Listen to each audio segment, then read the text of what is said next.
kita perlu memiliki kehati-hatian dalam memilih bahasa yang sesuai dengan konteks, sesuai dengan situasi dan kondisi.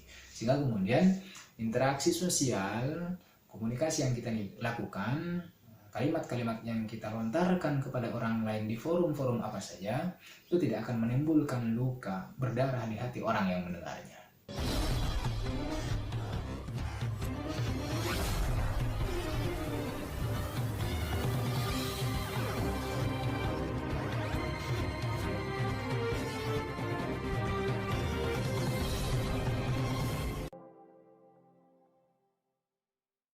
Halo teman-teman, video kali ini saya akan bicara tentang apa itu komunikasi dan bagaimana komunikasi itu berlangsung.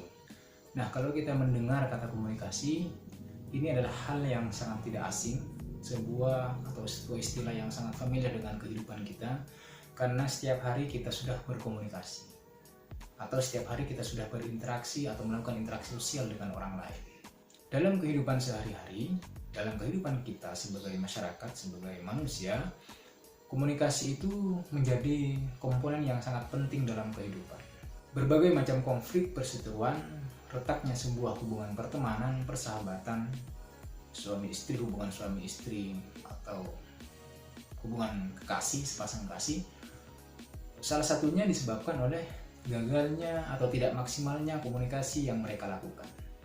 Gagalnya atau tidak maksimalnya komunikasi yang dilakukan akan berefek pada tidak lamanya, tidak kekalnya sebuah hubungan. Kita coba gambarkan bagaimana gagalnya atau tidak maksimalnya sebuah komunikasi akan berakibat fatal terhadap sebuah hubungan.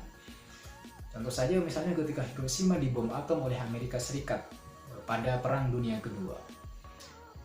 Pengeboman itu hanya berangkat dari kekeliruan dalam menerjemahkan bahasa yang disampaikan oleh Perdana Menteri Jepang yang melihat Uni Soviet hanya diam terpaku, bersikap netral dan tidak menyerang Jepang.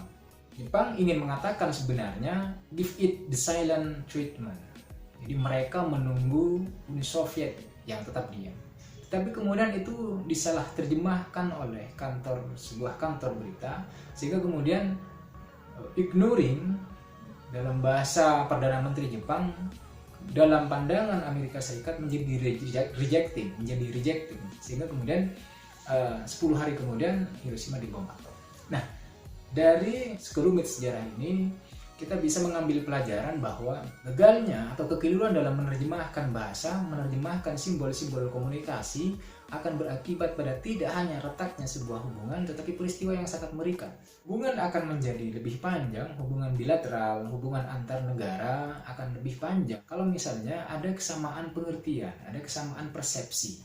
Misalnya kalau kita tarik lagi lebih tinggi, lebih umum lagi, ada kesamaan tujuan, ada kesamaan sesuatu yang ingin mereka capai. Titik tekannya ternyata berada pada kesamaan pengertian, kesamaan persepsi. Maka dari itu, komunikasi itu adalah to make common, untuk membangun kesamaan. Kesamaan apa? Kesamaan pengertian, kesamaan persepsi. Nah, apakah mungkin kita bisa membangun kesamaan pengertian, kesamaan persepsi? Tentu saja iya. Mungkin sekali untuk membangun kesamaan itu. Tapi lagi-lagi, di tengah banyaknya perbedaan, tentu saja sebanyak persamaan itu sendiri, untuk mencapai kesamaan pengertian, kesamaan persepsi, kesamaan frekuensi, kesamaan gagasan, pandangan ke depan, kadang-kadang menjadi sesuatu yang sangat sulit dalam beragam pemikiran. Yang perlu ditekankan bukan pada perbedaannya, tapi bagaimana kita perlu atau kita harus mencapai kesamaan pengertian, kesamaan target, kesamaan pandangan dalam melihat sesuatu. Walaupun setiap kepala, setiap orang itu punya pandangannya masing-masing. Tetapi dalam hal yang besar, dalam proses komunikasi, interaksi sosial misalnya, paling tidak kita mampu membangun hubungan-hubungan yang akan mengarah pada satu target, satu tujuan, satu pandangan yang sama. Itu secara sederhana sekali ternyata komunikasi itu hanya pada bagaimana membangun kesamaan pengertian, kesamaan persepsi. Kalau misalnya kita mau yang lebih panjang atau lebih luas lagi, bagaimana komunikasi itu? Ternyata komunikasi itu adalah proses penyampaian pesan dari seorang komunikator kepada komunikan dengan menggunakan media dengan efek dan dampak tertentu. Ini kalau dalam bahasa Harold Laswell, who says what, in which channel, to whom, with what effect. Siapa mengatakan apa, melalui channel apa, atau maksud saya media apa, dengan efek-efek apa. Pengertian atau istilah panjang yang disampaikan oleh Laswell ini kita bisa masukkan pada kategori proses komunikasi sekunder. Proses komunikasi sekunder itu adalah proses komunikasi di mana gagasan, ide, informasi disampaikan menggunakan media, menggunakan sarana atau media, misalnya smartphone, ya misalnya media massa, misalnya WhatsApp dan sebagainya. Media sebagai media kedua setelah lambang, setelah simbol sebagai media pertama. Lambang, simbol sebagai media pertama, yang dimaksud dalam proses komunikasi adalah bahasa, gambar, warna, atau apapun saja yang dapat menerjemahkan gagasan-gagasan yang seseorang miliki sehingga kemudian bisa dimengerti oleh orang lain yang diajak bicara. Jadi intinya adalah menyampaikan gagasan-gagasan, content of mind, dalam bentuk lambang-lambang yang dapat dimengerti oleh manusia. Lambang-lambang yang dimaksud di sini adalah bahasa. Bahasa adalah alat yang dimiliki bersama untuk mengungkapkan gagasan. Ini secara fungsional, kalau menurut Jalaluddin Rahmat, secara fungsional bahasa itu dipakai untuk mengungkapkan gagasan. Dan bahasa itu harus dimiliki bersama, penekanannya di situ, dimiliki bersama. Kenapa dimiliki bersama? Karena bahasa itu kan konsensus bersama, bahasa itu kesepakatan bersama. Nah, dalam suatu masyarakat kita mengungkapkan gagasan menggunakan bahasa-bahasa yang sudah disepakati di masyarakat itu. Kalau misalnya kita pergi ke Inggris lalu kemudian menggunakan bahasa, sangat mungkin tidak semua orang akan mengerti apa yang kita bicarakan. Karena bahasa yang mereka sepakati untuk dijadikan alat komunikasi bukan bahasa Indonesia tetapi bahasa Inggris. Nah, ini kesepakatan. Contoh saja, misalnya lagi, apa yang disebut dengan kesepakatan dalam berbahasa. Misalnya di suatu masyarakat di Madura, lok celok itu bahasa Madura, itu ada bagian masyarakat Madura yang menyepakati itu lok celok itu tidak kecut. Tetapi dalam sebagian masyarakat Madura yang lain, lok celok itu berarti hampir semua buah yang mereka cicipi itu bercita rasa kecut. Jadi rasanya kecut. Jadi ini adalah kesepakatan, lagi-lagi bahwa bahasa kita mengungkapkan gagasan, ide, pikiran, informasi yang ingin kita sampaikan kepada orang lain adalah melalui lambang atau dalam konteks ini bahasa yang sudah dimiliki bersama atau yang sudah melalui konsensus bersama. Itu secara fungsional. Bagaimana kalau misalnya secara formal? Jadi kalau secara formal itu bahasa itu adalah semua kalimat yang terbayangkan yang disusun sudah berdasarkan peraturan-peraturan dalam bahasa. Kenapa disusun berdasarkan peraturan-peraturan dalam bahasa? Karena setiap bahasa itu memiliki aturan-aturannya masing-masing. Memiliki peraturan bagaimana kemudian kata per kata disandingkan, kata-kata disandingkan, dikawinkan sehingga kemudian membentuk sebuah makna yang dapat dimengerti oleh orang lain. Nah, jadi kita mengungkapkan gagasan itu dalam bentuk tata bahasa yang baik, tata bahasa yang sudah disepakati juga. Karena kalau misalnya kita mengungkapkan gagasan kita dalam bentuk tata bahasa yang tidak disepakati atau menyalahi gagasan, bahkan mungkin amburadul, maka makna gagasan yang terkandung dalam lambang bahasa yang kita sampaikan tidak akan mudah dimengerti, bahkan disalahpahami oleh orang lain. Oleh sebab itu, ngomong-ngomong soal tata bahasa, maka ada 3 unsur dalam tata bahasa ini yang perlu kita perhatikan dan perlu menjadi keterampilan dalam diri kita. Pertama adalah fonologi, berkaitan dengan bunyi-bunyi dalam bahasa. Yang kedua tentang sintaksis, bagaimana kalimat-kalimat atau bahasa-bahasa itu disusun.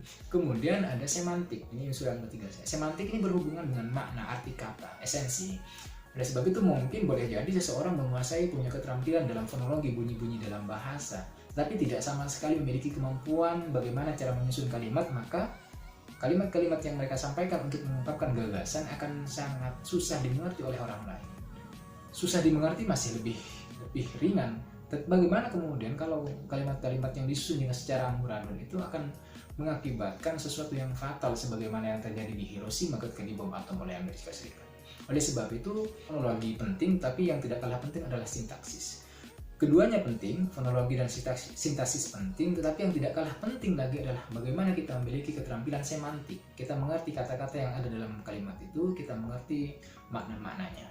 Bagaimana mungkin kita bisa memahami sebuah bahasa, sebuah pertarungan intelektual dalam konteks berbahasa atau dalam konteks berkomunikasi, berinteraksi sosial, kalau misalnya kita tidak memiliki keterampilan mengerti arti kata dari setiap kalimat yang kita dengar yang kita komunikasikan. Apalagi dengan demikian, ketika kita berkomunikasi berarti kita sedang menerjemahkan gagasan kita, ide-ide kita ke dalam bentuk lambang.